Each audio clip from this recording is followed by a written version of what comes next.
Sur le terrain, globalement, ça tient. Qui était favorable à cet accord négocié, rappelons-le, entre Washington et Moscou? Bon, effectivement, ça tient relativement par rapport à ce qu'on a pu voir comme combat, mais il y a eu, comme vous l'avez très bien dit, quelques combats. Il y a plus de cinquantaine de morts, des bombardements dans des régions d'une manière assez ponctuelle.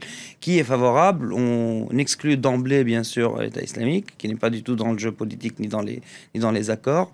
Des factions rebelles, plus de 21 factions rebelles, donc affiliées ou sous le logo de l'ASL, ont dit qu'ils étaient pour.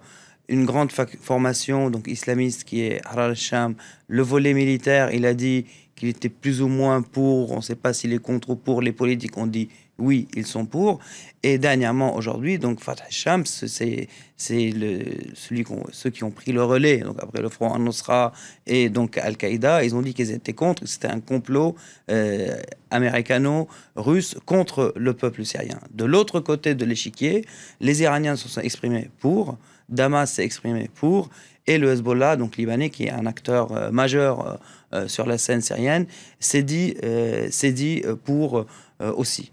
Beaucoup d'acteurs favorables qui vont en tout cas scruter ce qui va se passer évidemment dans les heures, dans les jours qui arrivent. Un cessez-le-feu initié par Washington et Moscou, une entente entre les deux camps qui est tout de même assez rare pour être soulignée. Quel intérêt pour chacun?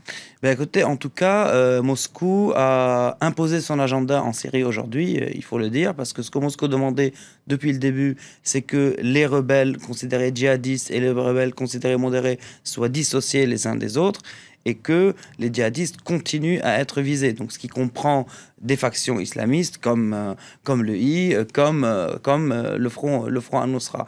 Et là, on voit en tout cas que c'est un accord vraiment militaire sur le terrain, sans aucune visée politique. Donc il n'est pas du tout question de l'avenir politique de la Syrie, c'est des accords ponctuels, humanitaires. D'ailleurs, les Russes ont annoncé aujourd'hui que c'est eux qui tenaient la seule route qui mène vers les quartiers rebelles d'Alep, donc cette fameuse route de Castello. Et on voit qu'est-ce qu'ils ont à gagner les Américains. Bon, les Américains, maintenant, dans leur curseur, c'est les djihadistes. C'est le I et donc Fatah al-Sham. Et on a vu hier Kerry aussi dire qu'il pourrait, ça a été repris par AP, il pourrait autoriser avec l'accord de la Russie des frappes de l'aviation syrienne contre les djihadistes. Il s'est rétracté juste après.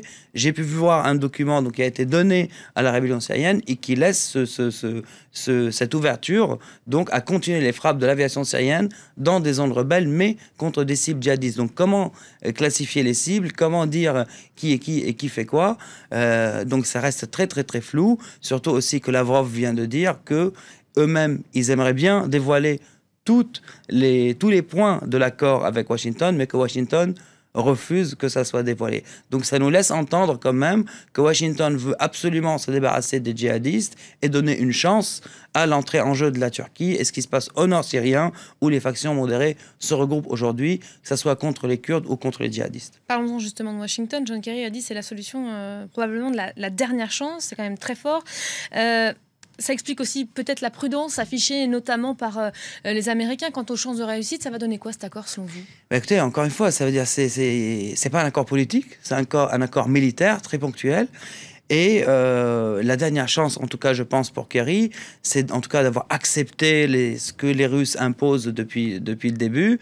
Et la dernière chance va se jouer, donc, comme je disais, au nord de la Syrie avec l'intervention turque. Parce que l'intervention turque, c'est avec des rebelles qualifiés de modérés, avec qui Damas accepterait théoriquement de s'asseoir sur la table. Mais quand on sait l'imbrication entre djihadistes et modérés et que le fer de lance aujourd'hui de la rébellion syrienne dans le nord ou même dans le sud, par exemple dans la zone de Konatrah, sont les djihadistes, on a du mal à comprendre comment ces deux groupes vont être dissociés et à quelle fin politique, parce qu'encore une fois, cet accord ne prévoit rien en termes de solution politique pour la Syrie. Tout ça reste évidemment très flou. Et puis dernière chance aussi de réussite sous le mandat de Barack Obama qui s'en va, rappelons-le, à la fin de l'année. Merci beaucoup, Wassim, pour